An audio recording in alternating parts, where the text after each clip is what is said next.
RSA algorithm होती क्या है? नंबर ऑफ़ एल्गोरिथम जो है उन पब्लिक की इंक्रिप्शन के लिए जो है प्रपोज़ की गई, बनी गई, उनको इस्तेमाल किया गया। उसमें कुछ जो थी वो ब्रेकेबल थी, यानी कि उनको इजीली जो हमारा हैकर था वो हैक कर सकता था। तो इन सब को मद्देनज़र रख के जो है एक एल्गोरिथम बनाई गई जो थी हमारी RSA एल्गोरिथम। ये एल्गोरिथम जो थी ये कुछ डेवलपर थे, रॉन राइवस था, एडी शामिर था और लैंड एडलमैन थे। उनके जो सरनेम था उनको लेके इन्होंने बनाया RSA। ये 1977 में जो है डेवलप की गई थी और MIT लेबॉर्ट्री में इसको बनाया गया था और इसको 1978 में पब्लिश किया गया था।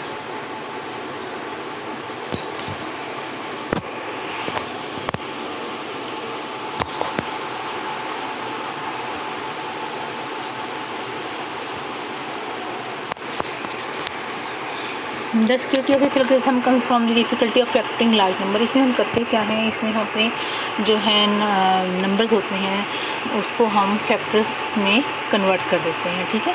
और उसके लिए जो यूज़ होती है वो हमारी पब्लिक की यूज़ होती है और एक हमारी प्राइवेट की यूज़ होती है। पब्लिक की जो होती है वो अब किसी भी किस्म के जो आपका मैसेज है उसको डिक्रिप्ट करने के लिए इस्तेमाल होती है, जबकि प्राइवेट की जो होती है उसी मैसेज को इनक्रिप्ट करने के लिए इस्तेमाल होती है। इसमें उन्होंने यहाँ पे बताया है कि public the security of this algorithm comes from the difficulties of factoring large number. The public and private keys are function of a pair of large prime numbers. अब इसमें आपने ये भी देखना कि जो आपने नंबर्स लेने हैं दो, जिससे आपने एक लार्ज नंबर बनाना है वो हमेशा प्राइम नंबर होने चाहिए। And necessary activity required to decrypt a message from cipher text to plain text using a private key is comparable to factoring a product into two prime number. A prime number is a positive whole number with no proper divisor divisor meaning the only number that can divide a prime number are 1 and the number itself। अच्छा, अब इसमें जो use हो रहे हैं वो prime number है। Prime number क्या होते हैं, हमारा एक ऐसा नंबर होता है जो खुद पर ही डिवाइड, जैसे 3 हो गया, 5 हो गया, 7 हो गया, ये वो नंबर है जो खुद पर ही डिवाइड होते हैं, इसके अलावा किसी नंबर पर डिवाइड नहीं होते।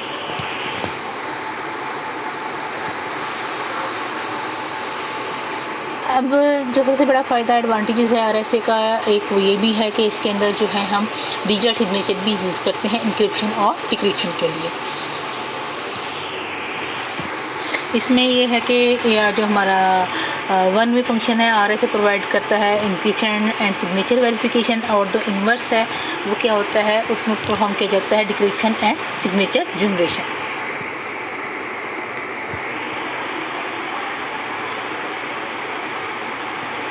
एप्लीकेशन कहाँ पे हमारा जो RSA इम्प्लीमेंट हो रहा है, इसमें हमारे पास माइक्रोसॉफ्ट सिस्टम आ जाते हैं, ऑपरेटिंग सिस्टम, जैसे माइक्रोसॉफ्ट का आ गया, एप्पल का आ गया, सन आ गया और नॉवेल्स का आ गया।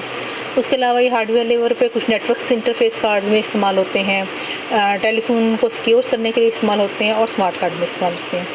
It can be used as a key exchange protocol, many key use to encrypt this symmetric key to get it securely to its destination. एक की एक्सचेंज प्रोटोकॉल में भी इस्तेमाल होते हैं।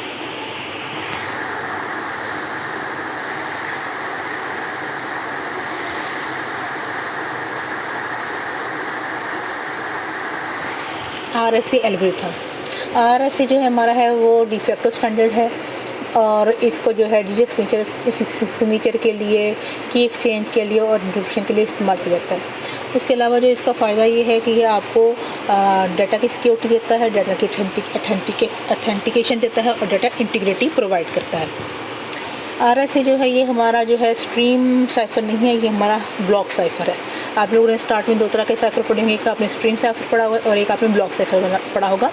RSA जो है वो हमारा ब्लॉक साइफर है, यानी कि इसके अंदर हमारा जितना भी प्लेन टेक्स्ट होता है इसका हम ब्लॉक बाय ब्लॉक में डिवाइड कर लेते हैं और जब वो ब्लॉक्स में कन्वर्ट हो जाते हैं तो उसके बाद उसके ऊपर सारा जो कीज़ वगैरह है अप्लाई करके उसको साइफर टेक्स्ट में कन्वर्ट किया जाता है। जो हमारा RSA की जो स्कीम में जो हमारा प्लेन टेक्स्ट जो है वो इंटीजर बिटवीन होता है 0 to n-1। n का मतलब है जितने भी नंबर का आपका एक मैसेज है, फ़र्ज़ करें वो आपका जो है 40 नंबर का है, 50 का है, 55 का है। n-1 का मतलब होता है 0 से लेकर 55-1 यानी कि 54 तक। Typical size of n is 1024 bits. हम ये कह सकते हैं कि हमारे जो है n का टिपिकल साइज़ क्या होगा, वो 1024 बिट्स हो सकता है और या 309 डेसिमल डिजिट्स हो सकते हैं। यानी कि हम इसको कह सकते हैं कि n जो है 2 10 24 -1 होगा।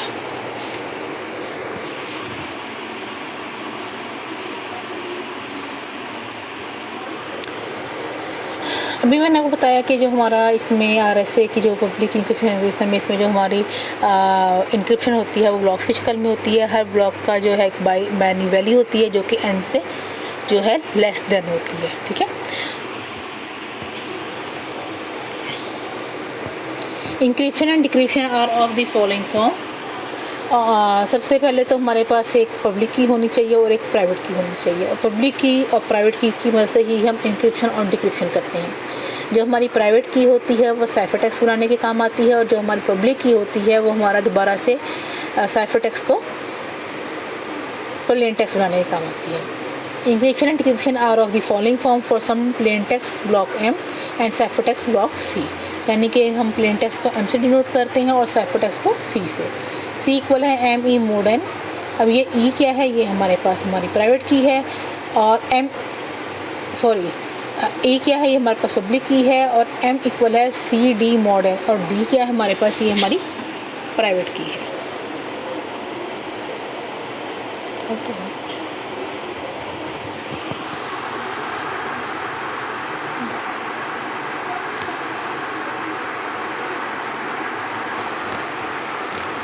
और इसमें सिंपल ये है कि दोनों को जो है n की वैल्यू को पता होना चाहिए, जो भी सेंडर और रिसीवर को पता चाहिए n की वैल्यू एग्जैक्ट में क्या है, और उसके अलावा जो है सेंडर को E की वैल्यू पता होना चाहिए और रिसीवर को D की वैल्यू पता होना चाहिए।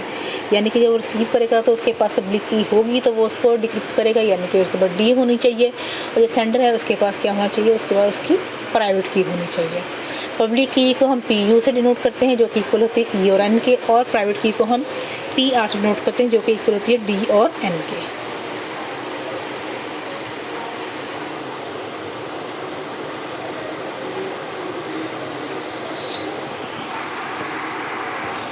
ये हमारे पास RSA की जो पूरी एक एल्गोरिथम है कि कैसे कैसे जो है कौन कौन से स्टेप्स लेकर जो है ये RSA एल्गोरिथम काम करती है। सबसे पहले हम क्या करते हैं, सबसे पहले हम इसके अंदर की को जनरेट करते हैं। की को जनरेट करने के लिए हम 2 नंबर सेलेक्ट करते हैं जो कि P एंड Q होते हैं, और ये हमारे क्या होते हैं, प्राइम नंबर होते हैं। ये जितने बड़े होंगे, जितने लार्ज होंगे, उतना ही इसको हैक करना मुश्किल होगा, इसको ब्रीच करना मुश्किल होगा। यानी कि हमने सबसे पहले क्या करना है, 2 प्राइम नंबर लेने हैं P एंड Q, और उसके बाद हमने इससे अपना टोटल n निकालना है कि हमारा जो एक नंबर है जहाँ तक ये हमारा मैसेज जाता है वो क्या है, वो हमारा आएगा P और Q को आपस में ज़रब देके। जब हम P एंड Q को आपस में ज़रब देंगे तो हमारे पास जो आएगा वो क्या होगा, n होगा। अब इस n की मदद से हमने क्या निकालनी है, इस n की मदद से हम लोगों ने अपनी public and private keys generate करनी है। तो उसके लिए हम जो मेथड यूज़ करते हैं वो फाई का है। फाई का जो हमारा फंक्शन है वो इस्तेमाल होता है, और आपको पता है कि आपने जैसे कि पहले मैथ की कुछ सब्जेक्ट पढ़े होंगे, आपने उसके अंदर यूलर टोशन फंक्शन पढ़ा होगा। यूलर टोशन फंक्शन क्या होता है, वो ये कहता है कि जो आपका फाई n है वो इक्वल होता है P-1 ज़रा Q-1 के। यानी कि जो भी आपने एक प्राइम नंबर P लिया और एक प्राइम नंबर Q लिया, जब आप उसमें से एक को माइनस कर दो, उन दोनों का आप ज़रा दे दो, आपके पास क्या आ जाएगा, फाई n आ जाएगा। एक आपने इंटीजर सेलेक्ट कर लिया, ई को सिलेक्ट करने का तरीका क्या होता है कि हम उसका GCD ई को सिलेक्ट कर लिया, उसके बाद हम उसका GCD निकालते हैं। GCD हमारे पास होता है कॉमन डिवीजर, ठीक है, जिसमें हमने फाई n e को करना है, और वो इक्वल किसके आना चाहिए, 1 के आना चाहिए, और जो 1 है वो e से जो है छोटा होना चाहिए, और e जो है वो फाई n से छोटा होना चाहिए। और D के लिए भी ये है, D E mod phi n equal है 1 होना चाहिए। पब्लिक की हमारे पास E n होती है, और प्राइवेट की हमारे पास D और n होती है। यानी कि पब्लिक की में 2 चीज़ें इस्तेमाल होंगी, वो E जो कि आपने इंटीजर लिया था, सेलेक्ट किया था पब्लिक की के लिए, और n जो कि हमारा टोटल नंबर बना था, कैलकुलेट किया था Q ज़रा P को, वो आया था। और प्राइवेट की के लिए इसी तरह जो आपने D कैलकुलेट किया है और जो हमारा टोटल नंबर है।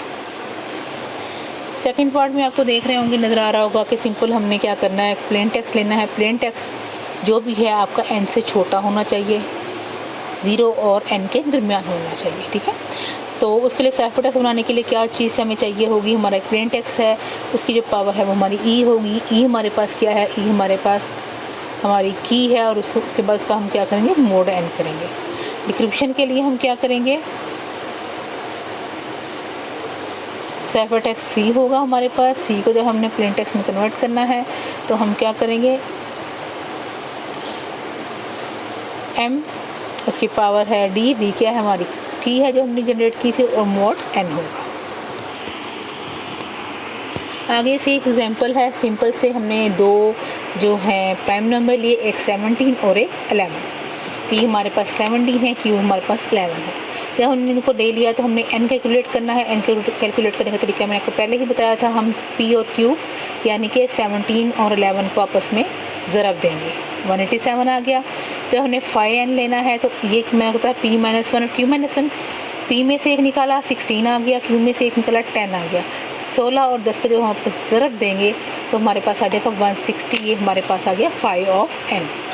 जब हमने 5 ऑफ n मालूम कर लिया तो हमारे पास जो चौथा जो हमारे पास स्टेप था वो क्या था, हमने कोई एक ऐसा नंबर जो है सिलेक्ट करना है जो रिलेटिवली प्राइम हो किसके, 5n के। रिलेटिवली प्राइम नंबर वो होते हैं जो कि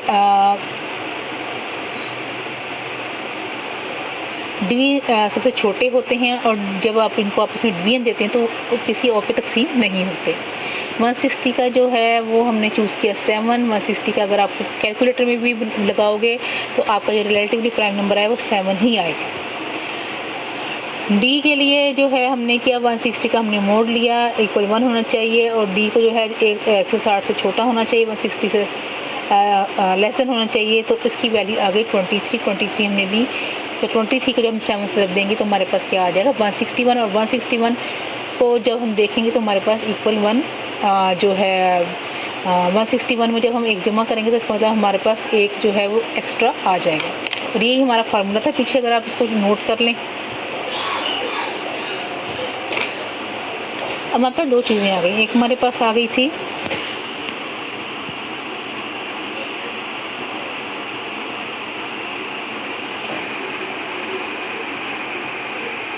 पब्लिक की, और एक हमारे पास आ गई प्राइवेट की।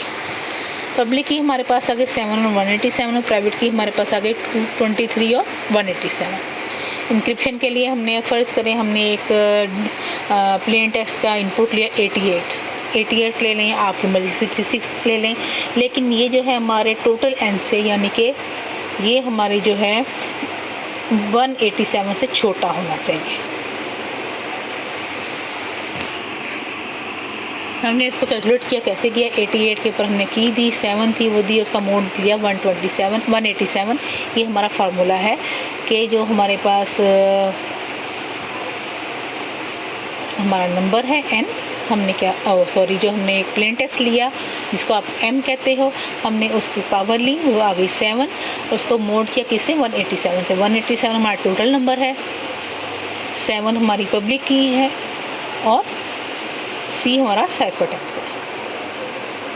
इस तरह हम डिक्रिप्ट किया, यहाँ पे उलट हो गया। 11 को ये जो लिया हमने, जो दूसरी की थी 23 निकली थी वो ली, और उसको मोड किससे कर दिया 187 से।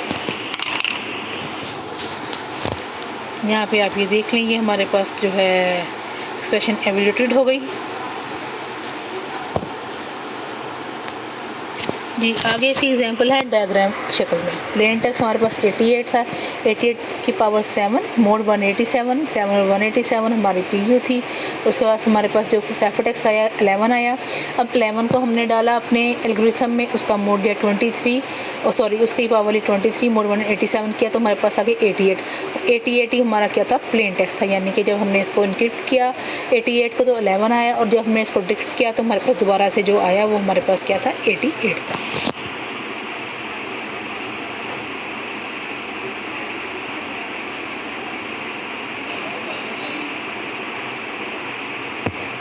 Security of RSA, 4 possible approaches हैं अटैकिंग की RSA एल्गोरिथम पे। आप लोगों ने पहले वो डिफरेंट एल्गोरिथम पढ़ी होंगी, डिफरेंट अप्रोचेज़ पढ़ी होंगी। उसमें आप लोगों ने देखा होगा कि उसको किस तरह जो है हैकर ब्रीच कर सकता है, किस तरह जो है वो उसको ब्रेक कर सकता है, किस तरह वो उसको अटैक कर सकता है, और फिर हमने उनके सारे ड्रॉबैक पढ़े थे। आज हम देखेंगे RSA की सिक्योरिटी किस तरह जो है ब्रेक हो सकती है। ब्रूट फोर्स अप्रोच क्या होती है? कि जितनी भी हमारी पॉसिबल प्राइवेट कीज़ बन सकती हैं उसको हम उसके ऊपर साइफर टेक्स्ट के ऊपर या अपना अगर हमारे पास प्लेन टेक्स्ट है उसके ऊपर हम अप्लाई करके चेक करें। मैथमेटिकल ऑपरेटर हमारे पास बहुत सारे तरीके होते हैं फैक्टरिंग करने के लिए, ट्रू प्रोडक्ट का प्राइम नंबर लेने के लिए अगर हम उसको भी अप्लाई करें तो भी ये ब्रेक हो सकता है। टाइमिंग अटैक बाज़ दफ़ा ये होता है कि जो अटैकर है वो ये देखता है कि कितने टाइम में जो है हमारा साइफर टेक्स्ट जो है उसकी एल्गोरिथम डिक्रिप्ट हो रही है प्लेन टेक्स्ट में, उससे भी वो आइडिया लगा सकता है। Chosen cipher text attack, this type of attack exploit properties of RSA algorithm. इसमें जो भी RSA एल्गोरिथम की प्रॉपर्टीज़ होती हैं उसमें से किसी भी एक प्रॉपर्टी को तोड़ के उसको अटैक कर सकता है।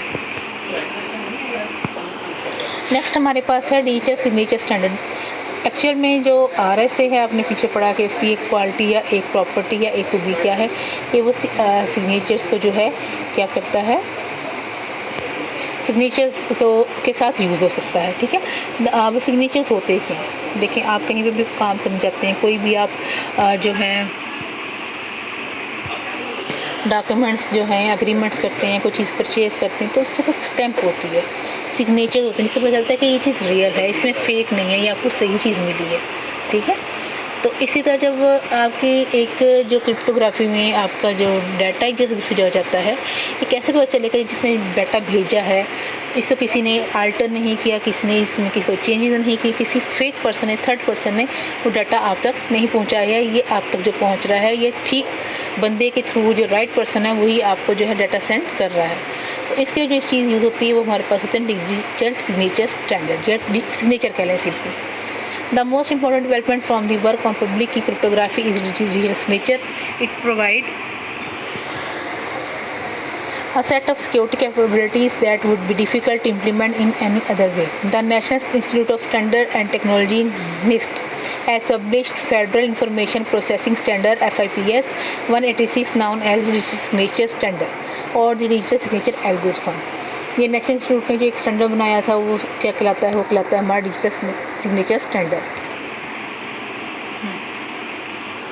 RSA approach for digital signature, जब हम RSA अप्रोच इस्तेमाल करते हैं मैसेज को सेंड करने की और सिग्नेचर के साथ, तो उसके लिए हमें एक जो है इनपुट में एक हैश फंक्शन बनाना पड़ता है।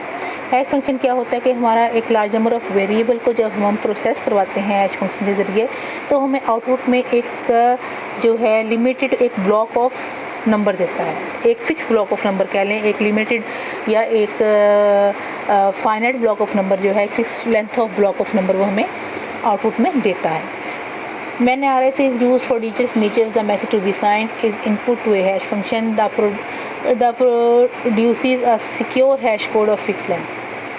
आपका RSA जो है, आपका जो मैसेज है जो आप एज इनपुट दे रहे हो वो वेरिएबल लेंथ का भी हो सकता है, लेकिन जो आपकी आउटपुट आएगी हैश फंक्शन के जरिए वो आपकी फिक्स लेंथ की होगी।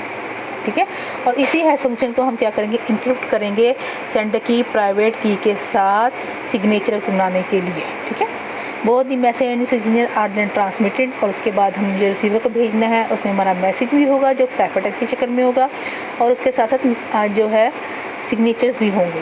The recipient take the message and produce a hash code. अब रेसिपेंट क्या करेगा, मैसेज लेगा, उस पर कुछ ना कुछ प्रोसेस करेगा और उससे एक हैश कोड को प्रोड्यूस करेगा, और उसके बाद जो भी उसका डिक्ट करेगा सिग्नेचर को, और जो भी आपका की लगा के तो जो भी उसको आंसर आएगा उसको मैच करेगा ओरिजिनल टेक्स्ट के साथ। अगर आपका ओरिजिनल टेक्स्ट M और आपका डिक्रिप्टेड जो है वो मैच कर जाता है तो क्या इसका मतलब होगा कि जो सिग्नेचर है वो वैलिड है, यानी कि जो टेक्स्ट आया है वो वैलिड है, अदरवाइज वो क्या होगा, वो इनवैलिड होगा।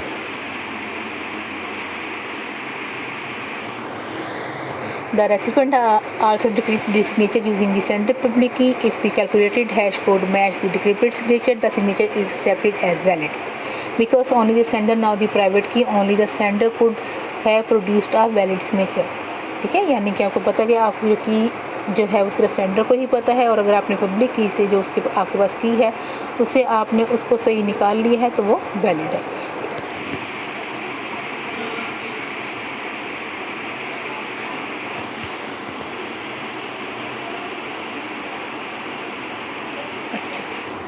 ये इसकी एक डायग्राम है, ये RSA अप्रोच है। ठीक है, इसमें जो है सेंडर जो है एक मैसेज है M, उसको उसने हैश फंक्शन गुजारा, हैश फंक्शन से गुजार के उसके पास क्या आ गया, इनक्रिप्टेड एक साइन आ गया या सिग्नेचर आ गया। उसने उसको अलॉन्ग विद मैसेज जो है पास कर दिया, किसको पास कर दिया, रिसीवर को पास कर दिया। अब रिसीवर ने वो लिया, उसको हैश फंक्शन से गुजारा उसने, उसने उसको और उसने उसको क्या किया, मैसेज को हैश फंक्शन गुजारा और उसने जो सिग्नेचर थे उसको डीकम्पोज किया और उसके बाद उसने उन दोनों को कंपेयर किया। अगर वो आपस में कंपेयर हो जाते हैं तो इसका मतलब ये है कि जो आपका सेंडर है वो ट्रू है, जो आपके पास मैसेज पहुंचा है वो ट्रू सेंडर ने भेजा है। की जनरेशन में जो है RSA signature scheme is exactly the same as key generation in the RSA। अभी मैंने जो आपको RSA में की जनरेशन बताई थी, मैंने आपको बताया था हम 2 प्राइम नंबर लेते हैं, फिर हम उससे एक n लार्ज नंबर निकालते हैं, फिर हम उसमें 5 का फंक्शन जो है वो अप्लाई करते हैं और उसके बाद हम उसके अंदर 2 वैल्यू निकालते हैं E और D की, ठीक है। और जो E और D की वैल्यू होती है हमारे पास पब्लिक और प्राइवेट की के तौर पर इस्तेमाल होती हैं। जब आप डिजिटल सिग्नेचर RSA के इस्तेमाल करते हैं स्कीम, तो उसमें बिल्कुल यही तरीका है, ये स्टेप लेके आप क्या कर सकते हैं, आप जो है की को जनरेट कर सकते हैं। In the RSA digital signature scheme D is private, E and N are public. इसमें उसने कहा कि D क्या होती है, RSA के डिजिटल सिग्नेचर स्कीम में D प्राइवेट होती है और E और N जो है यानी कि दूसरी की E और N जो है, N हमारा नंबर है, वो क्या होता है, वो पब्लिक होता है। ये हमारा आज का आपका लेक्चर था वीक 9 का। इसमें से अगर कोई बात आपको समझ ना आए तो आप मुझसे पूछ सकते हैं।